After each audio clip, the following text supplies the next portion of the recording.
নমস্কাৰ মৰমৰ ছাত্ৰ-ছাত্ৰীসকল, পিবি লাৰ্ণিং ক্লাছটোলৈ আকৌ এবাৰ স্বাগতম জনাইছোঁ। আজি আমি আনিছোঁ অশোকা শাস্ত্ৰ ত্যাগ পাঠ 12 ক্লাছ 7 হিন্দীৰ প্ৰশ্ন উত্তৰ। আগৰ দৰে আমি সকলোবোৰ প্ৰশ্নৰ উত্তৰ ইয়াতে আলোচনা কৰি যাম। হ'লে আমি আগুৱাই যাম। কি কৈছে? পূৰ্ণ বাক্যমে উত্তৰ দো, হয়নে? পূৰ্ণ বাক্যমে উত্তৰ দো বুলি কৈছে যে मगध और कलिंग के बीच कितने सालों से युद्ध हो रहा था? कितने सालों से हो रहा था? 4 सालों से युद्ध हो रहा था। कलिंग के महाराज को युद्ध भूमि में वीरगति प्राप्त होने के पश्चात युद्ध का भार किसने संभाला? किसने? राजकुमारी पद्मावती ने संभाला था, है ना? राजकुमारी पद्मा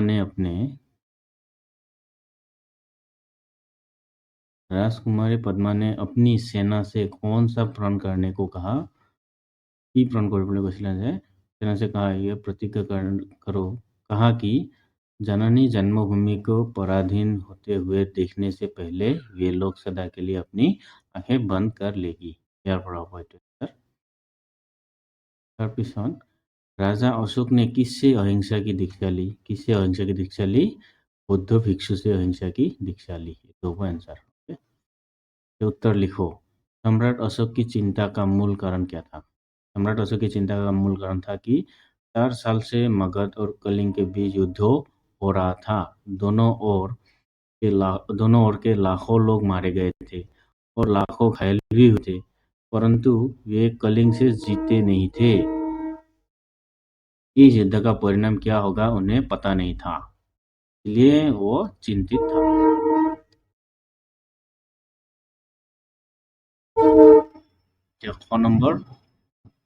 नंबर की কৈছে दुर्ग के फाटक खुलने पर अशोक और उसकी सेना के चकित होने का क्या कारण था? दुर्ग के फाटक खुलने से उसके अंदर से शस्त्र सज्जित स्त्रियों के विशाल सेना निकलने लगी। इसे देखकर अशोक और उसकी सेना चकित हो गई। नंबर 8 युद्ध भूमि में पद्मा को सामने देखकर अशोक ने मन में क्या क्या विचार उठे? युद्ध भूमि में पद्मा को सामने देखकर अशोक के मन में ये विचार उठे कि क्या सम्राट अशोक को स्त्रियों का भी वध करना होगा? स्त्रियों के ऊपर शस्त्र चलाना शास्त्रों के अनुसार पाप है। क्या काम? ये पाप नहीं कर सकते। स्त्री पुरुषे हाथ उठाए तो पाप है, बेया है, कारण नुठाया।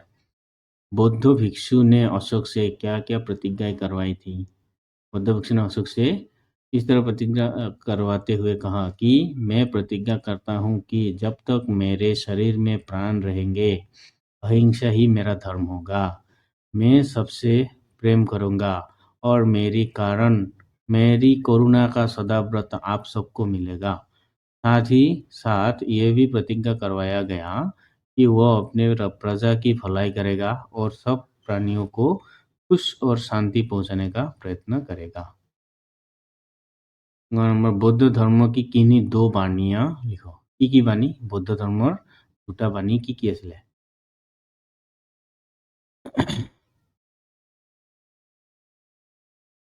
बौद्ध धर्মৰ 2টা बाणी आছিলে এই 2টা যে सभी प्राणियों को सुख और शांति पहुंचाने का प्रयत्न करो, सभी धर्मों को समान दृष्टि से देखो। पाठ के आसपास निम्नलिखित प्रश्न के उत्तर अपने शब्दों में दो। राजकुमारी पद्मा की तरह हमारे देश में अनेक वीरांगनाएं अपनी आजादी के लिए युद्धभूमि में उतरी थी। ऐसी किन्हीं 5 वीरांगना के नाम बताओ। कौन आছিলে? रानी लक्ष्मीबाई, मुला गाभरू, कनकलता बरुआ, बीना दास, चंद्रप्रभा शइकियानी। এই 5 জনী আছিলে। আৰু আছিলে 5 জনৰ কথা কৈছে, 5 জনেৰে নাম দিয়া গৈছে। नेक्स्ट प्रश्न पिछर प्रश्नटुत की কৈছে যে युद्ध भूमि में सैनिक होता है, स्त्री या पुरुष नहीं। इस विषय पर अपने विचार प्रस्तुत करो। की কৈছে এতিয়া আমি उत्तर की लिखिम युद्ध भूमि में शक्ति का प्रदर्शन होता है ना, बाहुबलेरे जिकिब लागे युद्ध। वहाँ सहानुभूति नहीं दिखाती है। अगर सहानुभूति हो तो युद्ध भी न होगा। लेकिन भारतीय ऐतिहासिक परंपरा के अनुसार नारी का विशेष सम्मान है।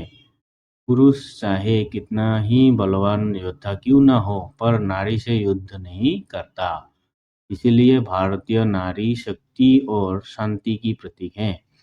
एकांकी में पद्मा की ये चुनौती सम्राट अशोक को हथियार डालने के लिए मजबूर कर दिया। आओ समूह में बैठकर चर्चा करें। सम्राट अशोक के बारे में बहुत सी सुंदर सुंदर पुस्तकें उपलब्ध हैं। तुम लोग पुस्तकालय में जाकर उन पुस्तकों को अवश्य पढ़ो और आपस में चर्चा करो। पुस्तकालय लाइब्रेरी যোৱা আৰু এইবোৰ কিতাপ পঢ়া বুলি কৈছে। সম্ৰাট অশোকৰ নামৰ আছে কি আছে অশোক ৰামবিলাস শৰ্মাই লিখিছে, অশোক সম্ৰাট অমৃতলাল নাগৰে লিখিছে, অশোক ধৰ্মানুৰাগী সম্ৰাট এইটো জয়শংকৰ প্ৰসাদে লিখিছে। আৰু আছে কেইটামান এইটো অশোক চক্ৰৱৰ্তী কোনে লিখিছে অজয় মিত্তলে লিখিছে।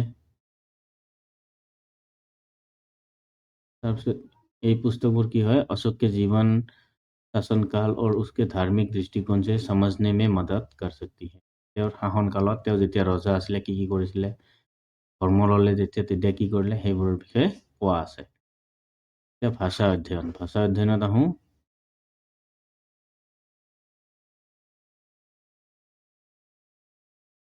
भाषा अध्ययन की कोआ আছে नीचे दी गई बातों को ध्यानपूर्वक पढ़ो। हम जब लिखते हैं तो कुछ चिन्हों का प्रयोग करते हैं जैसे तो दारी प्रश्नावधक चिन्ह कमा है ना ये कलन सेमिकलन कलन তাৰপিছত ঊৰ্ধ্ব কমা आदि ऐसे चिन्हों को विराम चिन्ह कहा जाता है। এই চিহ্নবোৰক কি চিহ্ন বুলি কোৱা হয় এই চিহ্নবোৰক বিৰাম চিহ্ন বুলি কোৱা হয়। মানে তাতে অলপমান কি কৰিব লাগে আমি যেটো সুৰত কৈ থাকো কথাটো তাতে অলপ ৰখিব লাগে ব্ৰেক দিব লাগে। इन चिन्हों का प्रयोग से कि लिखी हुई बातों को पढ़ना और उनका सही अर्थ समझना आसान हो जाता है। उस विराम चिन्हों के नाम निम्नलिखित है। इनके पूर्ण विराम तो उद्धरण एटु ऊपरत থাকে যে निर्देशक एटु হ'ব निर्देशक हाइफेन বুলিও কওঁ ন प्रश्नसूचक एटु प्रश्नবোधक चिन्ह अर्धविराम एटु अर्धविराम দিয়ে कोष्टक ब्रैकेट দিয়ে তাৰমানে যেটো বস্তু টান লাগে তাৰ বিপৰীতে এটু লিখা হয় विस्मय आदिবোধক विस्मयर কথা বুজাব লাগিলে এটু তাৰপিছত সংযোজক হলে এটু বুজায় अल्पविराम হলে এইখিনি কমা। आओ अब नीचे लिखे वाक्यों में विराम चिन्हों का प्रयोग करके लिखो। शाबाश सुबोध ने सुंदर अभिनय किया। शाबाश सुबोध ने सुंदर अभिनय किया एटु दारी कमाए कोई নাই शाबाश सुबोध ने सुंदर अभिनय किया এতিয়াহে অলপ ভাল লাগিছে। गुरुजी ने कहा तुम लय के साथ कविता पढ़ो কি কৈছে তাৰমানে गुरुजी ने कहा तुम लय के साथ कविता पढ़ो কৈছে এই কাৰণে আমি এতিয়া কেনেদৰে ক'ত কি ব্যৱহাৰ কৰিম এটো চাব লাগে।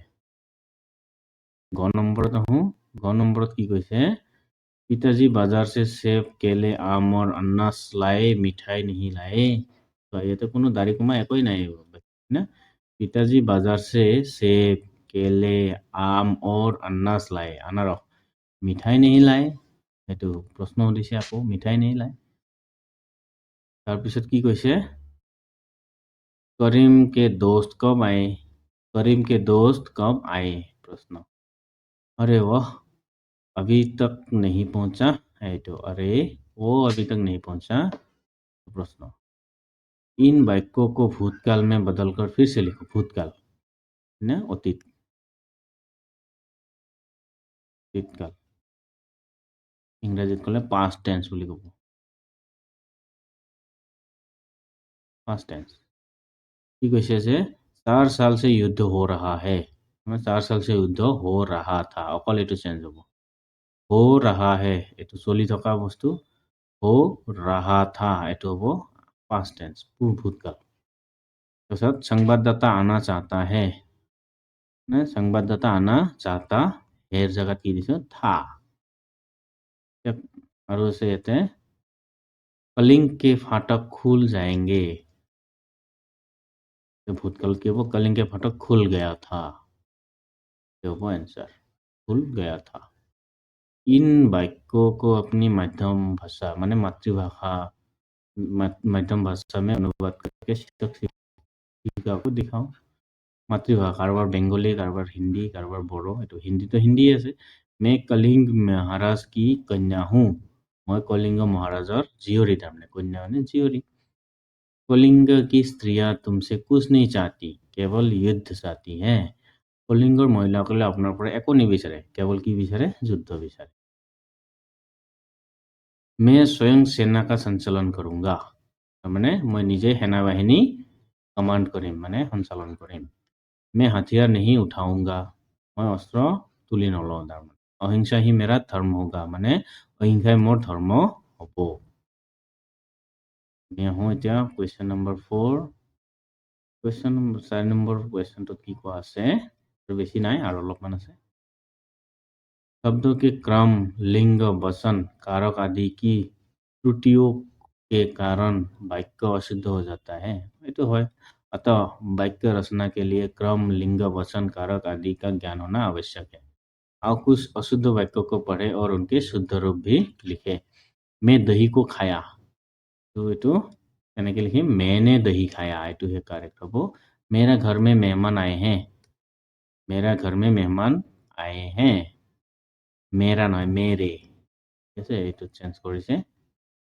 তাৰপিছত मेरे आँख में एक तिनका पड़ गई মানে मेरे নহয় मेरी आँख में एक तिनका पड़ गया। गई নহয় गया। गुरुजी हमारे घर से वापस लौट गए। गुरुजी हमारे घर से लौट गए अथवा गुरुजी हमारे घर से वापस गए। लौट गए নহয়, वापस लौट गए तो नहीं, लौट नहीं। प्रश्न नम्बर 5। 5 নম্বৰ প্ৰশ্নটি কি কৈছে? निम्नलिखित वाक्यों को ध्यानपूर्वक पढ़ो। सैनिकों, आज 4 साल से युद्ध हो रहा है, फिर भी हम कलिंग को जीत नहीं पाए हैं। बहनों, तुम वीर कन्या, वीर भगिनी और वीर पत्नी हो। तो रेखांकित शब्द संबोधन कारक के हैं। संबोधन कारक चोৱা सैनिकों और बहनों, ये संबोधन কৰিছে न। यहाँ सैनिकों तथा बहनों के स्थान पर सैनिकों बहनों लिखे गए हैं। हमने सैनिकों बहुत कितक बुझाइছে, बहनों बहुत कितके बुझाइছে। याद रहे कि बहुवचन होने पर भी संबोधन कारक में अनुनासिका बिंदी का प्रयोग कदापि नहीं होता। जैसे अरे बच्चों, ইয়াতে बिंदी এইটো আহিব লাগিছিলে, কিন্তু এইটো নাহে। এইটোৰ কথা কৈছে। मेरे भाइयों, अरे मित्रों आदि মানে সম্বোধন যেতিয়া কৰা হয় তেতিয়া কৈছে। এইটো কৈছে যে याद रहे कि बहुवचन होने पर भी संबोधन कारक में अनुनासिका মানে এই बिंदी ফোটাটোৰ কথা নাহে যেতিয়া সম্বোধন কৰা হয়। আশা কৰো বুজি পাইছো সকলোৱে। যোগ্যতা বিস্তাৰত আহোঁ। प्रस्तुत एकांकिका कक्षा में अभिनय करे। এইটো তোমালোকে নিজে কৰিবা। পাঠত যেটো দিয়া আছে সেইটো নাটকটো তোমালোকৰ নিজে কৰিব লাগে। 2 নম্বৰত আহা। 2 নম্বৰটো মই বুজাই দিম। কি কৈছে তাৰমানে সম্ৰাট অশোক নে অলপ দীঘলকে আছে, নো प्रॉब्लम। কি কৈছে सम्राट अशोक ने बौद्ध धर्म के प्रसार के लिए क्या क्या बीड़ा उठाया। बीड़ा নহয়, এইটো पीड़ा হ'ব চাগে, চাব লাগিব। उनके विषय में जानकारी हासिल करो। सम्राट अशोक ने बौद्ध धर्म के प्रचार के लिए कई पहल की थी। उन्होंने बौद्ध धर्म का प्रसार करने के लिए विभिन्न उपाय अपनाए, जैसे धर्म सम्मेलनों का आयोजन किया, है ना। धर्म सम्मेलन का आयोजन किया, उसमें क्या किया उसने? अशोक ने धर्म सम्मेलनों का आयोजन करके बौद्ध धर्म को प्रसारित किया और धार्मिक विचारों को बांटने का प्रयास किया।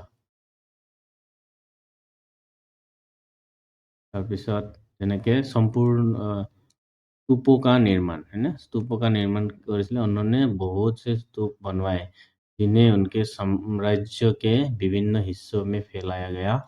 ये स्तूप बौद्ध धर्म के प्रसार के लिए महत्वपूर्ण स्थल बने। लिपि द्वारा प्रसार, अशोक ने लिपि का प्रसार किया जिससे धर्मीय तथ्यों को लिखित रूप में उपलब्ध कराया जा सके। अलंकारिक अभिषेक और समारोह, उन्होंने अपने सम्राटीय स्थान पर विभिन्न अलंकारिक अभिषेक और समारोह आयोजित किए। जिसमें बौद्ध संतों और गुरुओं को भी शामिल किया गया। धार्मिक रूप से सुधार। अशोक ने अपने साम्राज्य में धार्मिक रूप से सुधार किया, जैसे कि अहिंसा, सम्मान और सामाजिक न्याय को प्रोत्साहित करना। अवसर उनके प्रयासों के कारण बौद्ध धर्म की विस्तारना में काफ़ी मदद मिली और यह कुछ समय तक भारतीय सबके बीच फैल गया। এতিয়া আহোঁ আমি পৰিয়োজনা। পৰিয়োজনাত কি কোৱা আছে চাই লওঁ। চাগে লাষ্ট টপিক হয় পৰিয়োজনা, লাষ্ট টপিক হ'ব। परियोजनात की कोआ আছে सम्राट अशोक ने बौद्ध धर्म ग्रहण करने के बाद प्रजा की भलाई के लिए क्या क्या कार्य किए थे? इतिहास की पुस्तकों से ज्ञात कर सचित्र परियोजना प्रस्तुत करो और अपने शिक्षक शिक्षिका को दिखाओ। यानी सम्राट अशोक ने बौद्ध धर्म को ग्रहण करने के बाद प्रजा की भलाई के लिए कई महत्वपूर्ण कार्य किए थे। इन कार्य में कुछ थे, क्या थे? अहिंसा की प्रोत्साहन। अशोक ने अहिंसा को अपनाया और इसे अपने साम्राज्य में प्रोत्साहित किया। उन्होंने युद्धों को छोड़ दिया और बौद्ध धर्म के सिद्धांतों का पालन किया। धार्मिक स्थलों का निर्माण किया।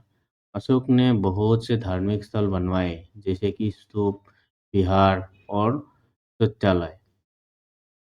ये स्थल बौद्ध समुदाय के लिए महत्वपूर्ण थे। उनकी शिक्षाओं का प्रसार करते थे। धर्मीय सुधार। अशोक ने सम्राटीय स्तर पर धर्मीय सुधार किया, जैसे कि अधिकारियों के अंतर्गत न्याय, सम्मान और भलाई की बढ़ावा देना। धर्म सम्मेलनों का आयोजन। उन्होंने बौद्ध धर्म से जुड़े सम्मेलन आयोजित किए, जिनमें विभिन्न समुदायों के धार्मिक गुरुओं को शामिल किया गया। प्रजा की शिक्षा। अशोक ने शिक्षा को महत्व दिया और उन्होंने प्रजा को शिक्षा के लिए अनेक सुविधाएं प्रदान की।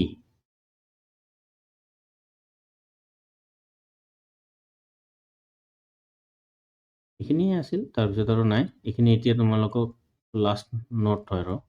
ये कुछ मुख्य कार्य है जो सम्राट अशोक ने बौद्ध धर्म के अनुयायियों के लिए और सामाजिक भलाई के लिए किए थे। इन कार्यों ने सम्राट के शासनकाल में बड़ा परिवर्तन लाया और धार्मिक सहिष्णुता और सामाजिक न्याय को प्रमोट किया। এইখিনি তোমালোকৰ নিলিখিলেও কথা নাই, ওপৰৰ কথাখিনি লিখি ল'বা, দৰকাৰ নাই। হ'ব, আজিৰ ভিডিঅ'ত ইমানতে সামৰণি মাৰিছোঁ। আকৌ আহিম নতুন এটা